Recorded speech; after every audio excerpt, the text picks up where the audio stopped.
Assalamualaikum warahmatullahi wabarakatuh. Hai semua, perkenalkan nama saya Rianti. Saya mahasiswa baru Politeknik Negeri Medan tahun 2020. Saya mengambil jurusan Administrasi Niaga Program Studi D4 Manajemen Bisnis. Saat ini saya duduk di kelas MB1B.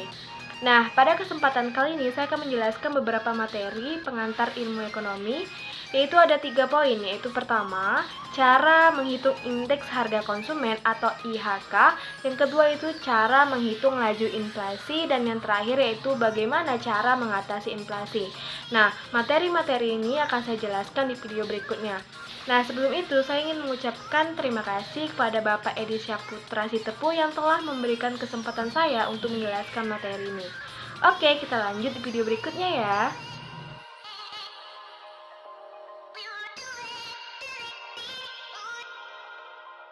Oke, sekarang kita masuk ke materi pertama, yaitu cara menghitung indeks harga konsumen. Apa sih itu indeks harga konsumen? Indeks harga konsumen adalah ukuran dari keseluruhan biaya barang atau jasa yang dibeli oleh konsumen khas. Nah, perlu diketahui bahwa jika indeks harga konsumen mengalami kenaikan, maka para keluarga khas atau konsumen khas harus mengeluarkan lebih banyak atau lebih besar uang untuk mempertahankan standar hidup yang sama. Nah, ada beberapa langkah yang perlu diperhatikan dalam menghitung indeks harga konsumen. Ada 4 langkah. Nah, yang pertama kita menentukan barang dan harga. Nah, ini yang paling penting yang diperhatikan oleh konsumen khas. Yang kedua yaitu temukan harga dari masing-masing barang dan jasa di keranjang untuk setiap titik waktunya. Tiga yaitu gunakan data tentang harga untuk menghitung biaya sekeranjang barang dan jasa pada waktu yang berbeda. Nah, yang keempat, pilih tahun dasar dan hitung indeks. Nah, di bagian keempat ini ada 3 poin. Poin pertama yaitu menunjuk 1 tahun sebagai tahun dasar dan menjadikannya patokan di mana tahun-tahun lain dibandingkan.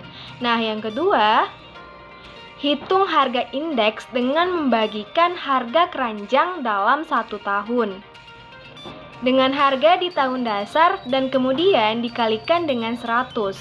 Nah, yang terakhir atau yang ketiga dari bagian keempat ini adalah menghitung harga atau tingkat inflasi.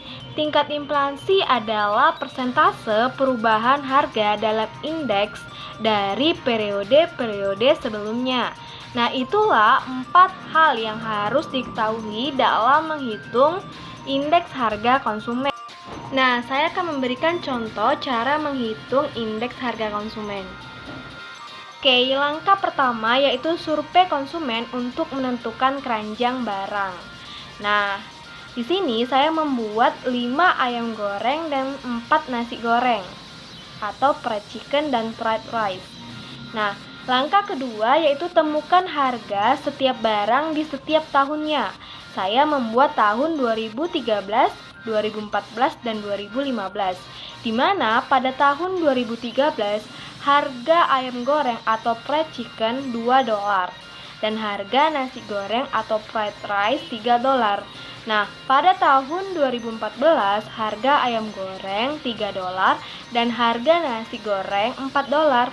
Dan pada tahun 2015 harga ayam goreng $4 dan harga nasi goreng $5. Nah, langkah ketiga yaitu hitung biaya keranjang barang di setiap tahun.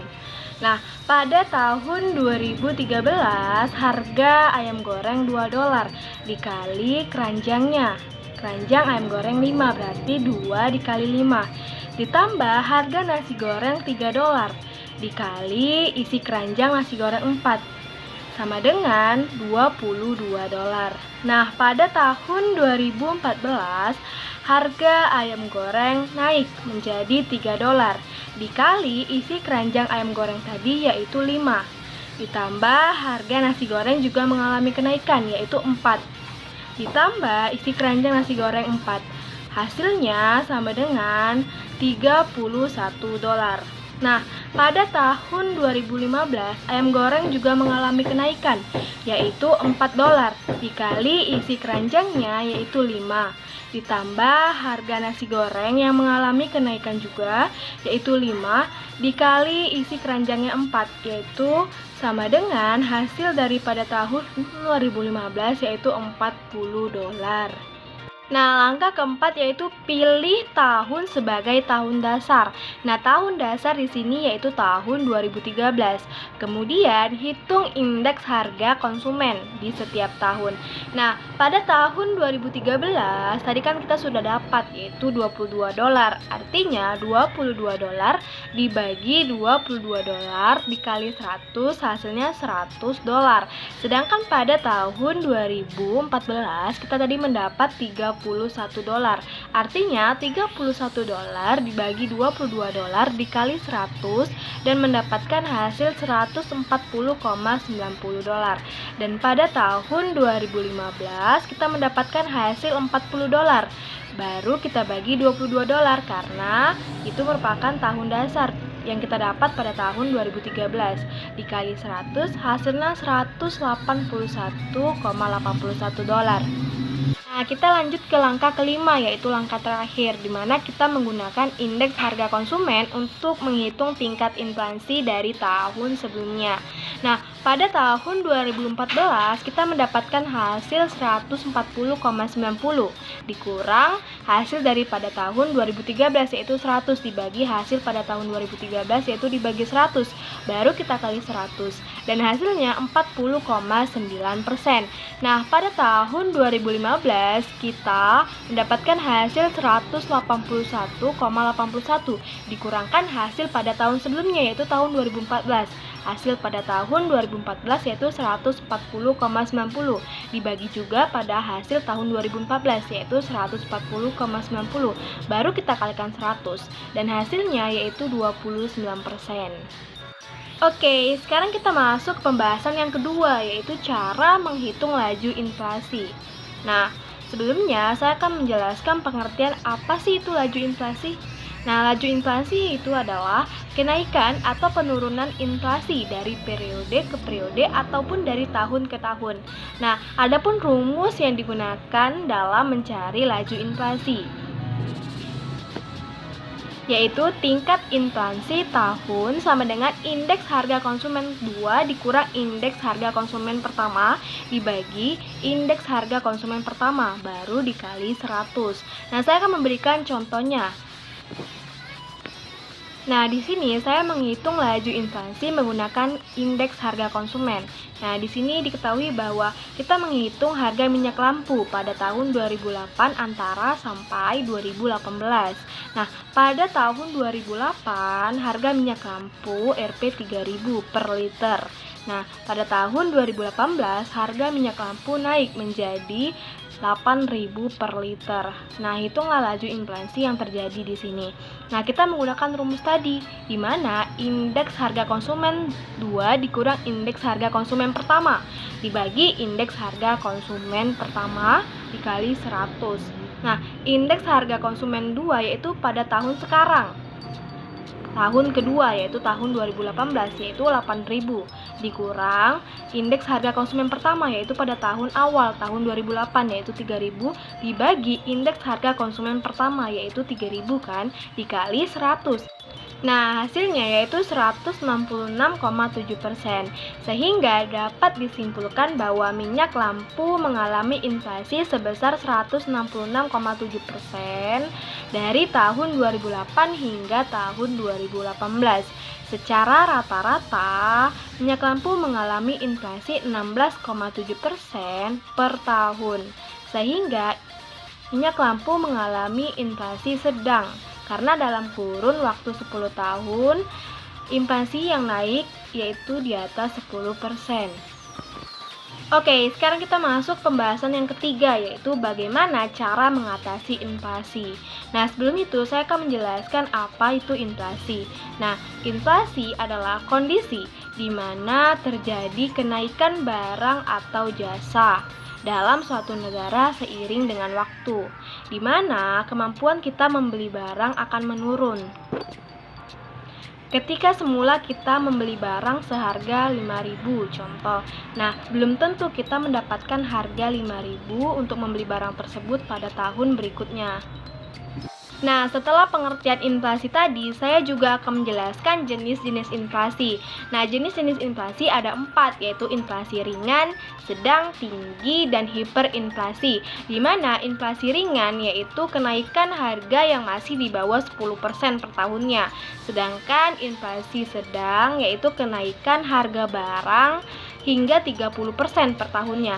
Sedangkan inflasi tinggi yaitu kenaikan harga barang berkisar 30% sampai 100% per tahunnya. Nah, yang terakhir yaitu hiperinflasi, di mana kenaikan barang di atas 100% per tahunnya. Nah, dalam situasi hiperinflasi ini, terkadang kebijakan moneter maupun kebijakan fiskal tidak memberikan dampak signifikan. Nah, oke, sekarang kita masuk ke topik pembahasan kita, yaitu bagaimana cara mengatasi inflasi. Ada 3 cara untuk mengatasi inflasi, yaitu kebijakan moneter, kebijakan fiskal, dan kebijakan lainnya. Saya akan menjelaskan masing-masing kebijakan tersebut. Saya akan menjelaskan kebijakan pertama, yaitu kebijakan moneter. Kebijakan moneter adalah kebijakan yang diambil oleh pemerintah dalam bidang moneter atau keuangan, yang tujuannya untuk menjaga kestabilan moneter atau keuangan dan untuk meningkatkan kesejahteraan masyarakat. Nah, kebijakan moneter meliputi beberapa hal. Kebijakan penetapan persediaan kas, kebijakan diskonto untuk mengatasi inflasi, dan kebijakan operasi pasar terbuka. Nah, di sini kita bisa melihat penjelasan dari bagian-bagian kebijakan moneter. Nah, sekarang kita masuk ke kebijakan yang kedua, yaitu kebijakan fiskal. Apa sih itu kebijakan fiskal? Kebijakan fiskal merupakan kebijakan atau langkah untuk memengaruhi penerimaan dan pengeluaran pemerintah. Nah, kebijakan fiskal ini dapat mempengaruhi tingkat inflasi. Ada beberapa bagian dari kebijakan fiskal ini, di antaranya 1. Menghemat pengeluaran pemerintah. Yang kedua, menaikkan tarif pajak untuk menekan inflasi. Nah, penjelasan dari bagian kebijakan fiskal bisa kita lihat di sini. Nah, yang terakhir yaitu kebijakan lainnya. Kebijakan lainnya yaitu kebijakan-kebijakan yang dibuat untuk mengatasi inflasi.